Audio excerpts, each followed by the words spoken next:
దేవునికి స్తోత్రము.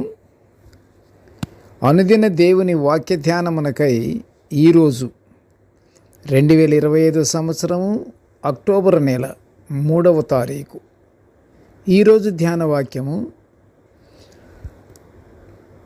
పరిశుద్ధ గ్రంథము నుండి కీర్తనల గ్రంథము 62వ సంకీర్తన 8వ వచనాన్ని ధ్యానించుకుందాము. ప్రియ దేవుని బిడ్డలారా, నేటి ధ్యాన వాక్యాన్ని పరిశుద్ధ గ్రంథము నుండి మనం చదువుకుందాము. ఎల్లప్పుడూ ఆయన యందు నమ్మికయుంచుడి, దేవుడు మనకు ఆశ్రయము. ప్రియ దేవుని బిడ్డలారా, ప్రశస్తమైన ప్రభునామములో మీకు శుభములు దీవెనలు కలుగునుగాక. ఈరోజు ధ్యాన వాక్యము దేవుని యందు నమ్మకముతో ఆయన ఆశ్రయము కోరుట గురించి మనము ధ్యానించుకుంటున్నాము.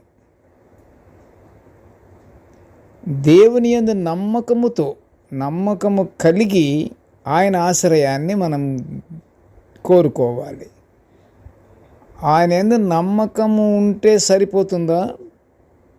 కాదు. ఆయన ఆజ్ఞలను, ఆయన కట్టడలను మనం క్రియారూపంగా ఎప్పుడైతే మనము పాటిస్తామో ఆయన ఆశ్రయాన్ని అప్పుడు మనము ప్రభువునందు నమ్మకముతో మనం కోరుకోవచ్చు.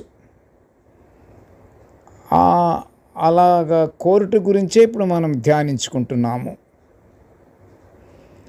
కీర్తనకారుడు ఎన్నో బాధలను అనుభవిస్తున్నప్పటికీ దేవుని యందు మాత్రం ఏమాత్రము ఆయన సడలలేదు. మనుషులు ఆయనను నమ్ముచు ఆయనే మన ఆశ్రయం అంటారు. అంతేకాదు, ప్రభువు మన విమోచకుడు, రక్షకుడే కాదు, మన భారం కూడా మోసే మన ప్రియమైన తండ్రి, మన ప్రభువు. మత్తయి సువార్త 11వ అధ్యాయం 28వ వచనములో మనం చూస్తే, భారంగా జీవిస్తున్న మనుష్యులను ఆయన ప్రభువు పిలుస్తున్నాడు. ఏమని పిలుస్తున్నాడు? ప్రయాసపడి భారము మోయుచున్న సమస్త జనులారా, మీరు నా యొద్దకు రండి, నేను మీకు విశ్రాంతి కలుగు చేస్తాను అని ప్రభువు ఆహ్వానిస్తున్నాడు. సర్వ సృష్టికర్త, మన రక్షకుడు, మన ప్రభువు స్వయంగా ఆయన చేతులు 2 చాపి మనం పిలుస్తున్నాడు. మనమేమో మనకి అనేక ప్రయాసలకు మనం ఓర్చి తట్టుకోలేని పరిస్థితుల్లో ప్రభువాన్ని మనము పిలుస్తుంటాము. అవన్నీ కలిసి వచ్చాక మానవుడు ఏం చేస్తాడంటే దేవుని విస్మరిస్తాడు. కానీ ప్రభువు ఎప్పుడు మానవుల్ని విస్మరించడు.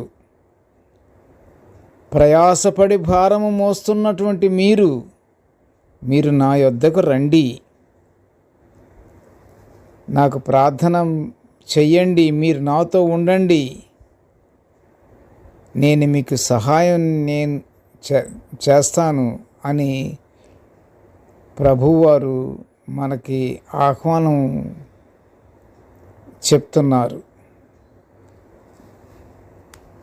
లోకములో అనేక ఒత్తిళ్లకు గురవుచు పాపబంధకాలలో నుండి విడిపించుకోలేక సతమతమవుతున్న వారు ఒక్కసారి ప్రభు వైపు చూసి,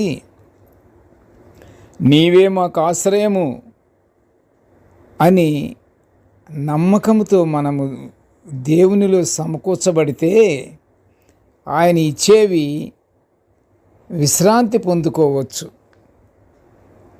ప్రియ దేవుని బిడ్డలారా, భారమంతా ఆయన మీద వేసి ఆయన పక్షమున నిలిచి ఉండమని దేవుడు కోరుచున్నాడు.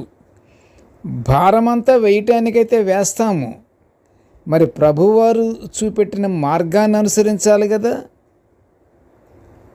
ఆ మార్గములో ఆయన చూపెట్టినటువంటి ప్రతి విషయాన్ని మనము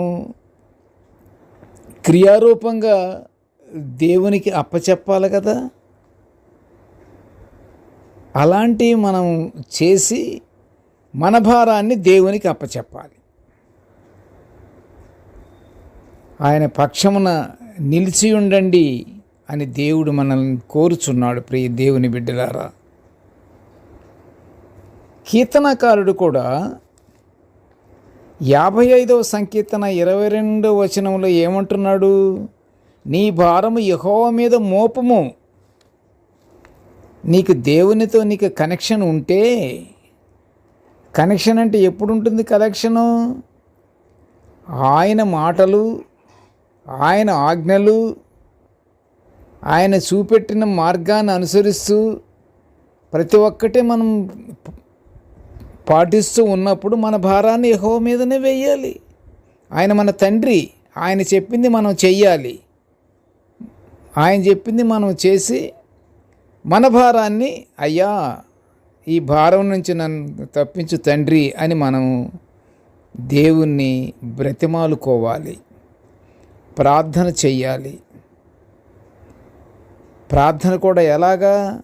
పట్టుదల కలిగి ప్రార్థన చెయ్యాలి, నమ్మకంతో విశ్వాసము కలిగి ప్రార్థన చెయ్యాలి. ప్రియ దేవుని బిడ్డలారా, విశ్వాసం లేని ప్రార్థన దేవుని సన్నిధికి చేరదు, అసలు వెళ్ళదు. అది విశ్వాసంతో చెయ్యాలి. తప్పకుండా నా దేవుడు నాకు ఈ సహాయం నాకు చేస్తాడు అన్నటువంటి విశ్వాసం కలగాలి, విశ్వాసంతో ఉండాలి. అప్పుడు ఆయన నిన్ను ఆదుకుంటాడు. ప్రభువే అంటున్నాడు, నీ భారము నా మీద మోపము, నిన్ను ఆదుకుంటాను అంటున్నాడు కదా. మనము దేవునితో సహవాసము చేయాలి. మన సహవాసం అయితే తండ్రితో కూడాను ఆయన కుమారుడైన యేసుక్రీస్తుతో కూడాను ఉన్నది అని యోహోను వ్రాసిన మొదటి పత్రిక 1వ అధ్యాయం 3లో చెప్తున్నాడు. మన సహవాసము ఆయనతో ఉన్నది, ఆయన కుమారుడైన ప్రభువారితో ఉన్నది అని యోహోను భక్తుడు చెప్తున్న విషయాన్ని మనం ఒకసారి చూడాలి. ఆ ప్రకారంగా మనం పాటించాలి. ఎలాంటి సమస్య ఎదురైనా మనము శుద్ధ హృదయముతో మన దేవుని సహాయం కోరుకుంటే, ప్రియ దేవుని బిడ్డలారా, దేవుడు తప్పక మనలను ఆదరిస్తాడు, మనకు సహాయం చేస్తాడు. మన విజ్ఞాపనను దేవుడు కరుణిస్తాడు. ఆ ప్రకారంగా మనం ఎల్లప్పుడూ ప్రార్థన, దాని ప్రక్కన ఏముండాలి? ప్రార్థనతో పాటు స్తుతి ఉండాలి. స్తుతి, ప్రార్థన 2 ఆయుధాలే. స్తుతి ఎల్లప్పుడూ ఉండాలి. నువ్వు ఏ టైంలో నువ్వు ఏమి చేస్తున్న స్తుతి అనేది మన హృదయంలో విశ్వసిస్తూ మనం స్తుతిస్తూనే ఉండాలి.